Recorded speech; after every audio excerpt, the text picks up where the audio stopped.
Pemirsa, tahun ini Badan Narkotika Nasional Provinsi BNNP Bali berhasil mengungkap tindak pidana pencucian uang TPPU melibatkan warga negara Meksiko berinisial Joe. Tersangka Joe terlibat kasus kokain dan ganja ini membeli tanah di wilayah Badung dan saat ini sedang dibangun. Kepala Badan Narkotika Nasional Provinsi BNNP Bali Brigjen Polisi Dr. R. Nur Hadiono yang didampingi Kabid Berantas BNNP Bali Iputu Agus Arjaya saat menggelar rilis akhir tahun menjelaskan dari tersangka Jo disita sebidang tanah seluas 257 meter persegi senilai 1,7 miliar rupiah.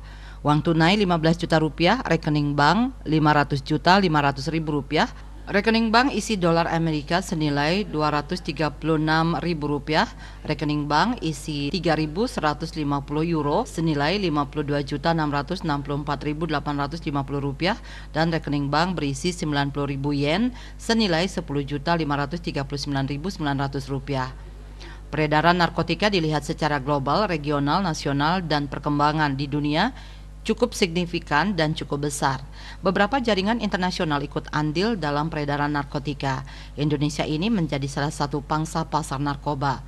Kasus peredaran gelap narkoba tidak hanya berkonsentrasi di daerah perkotaan atau daerah tujuan wisata, namun juga ditemukan di pedesaan.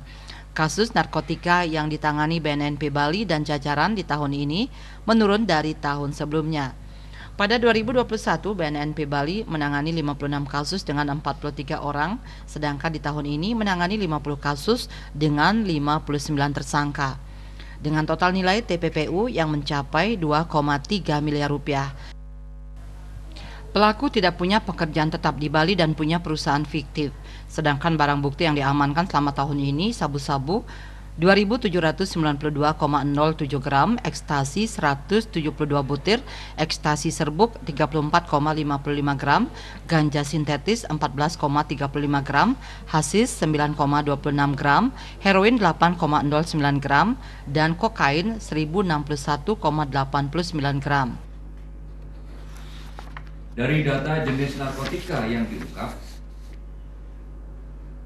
ganja dan sabu masih menjadi jenis narkotika yang paling banyak disalahgunakan.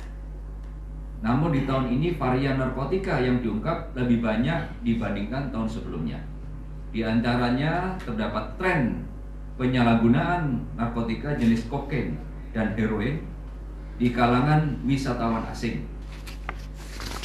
Selain kasus tersebut, Provinsi Bali juga berhasil mengungkap kasus tidak pidana pencucian uang TPPU-nya dari hasil pengembangan pengungkapan jaringan narkotika tersebut dengan menyita aset berupa tanah beserta bangunan, uang tunai dan rekening senilai total kurang lebih 2,3 miliar. Ditambahkan berdasarkan 50 kasus dan 59 tersangka tersebut, 63% berasal dari luar Bali yang diantaranya 10 orang warga negara asing. Adapun modus yang menarik di tahun 2022 yakni sistem apotek yang diungkap di daerah Singaraja. Raiswantara, Bali TV.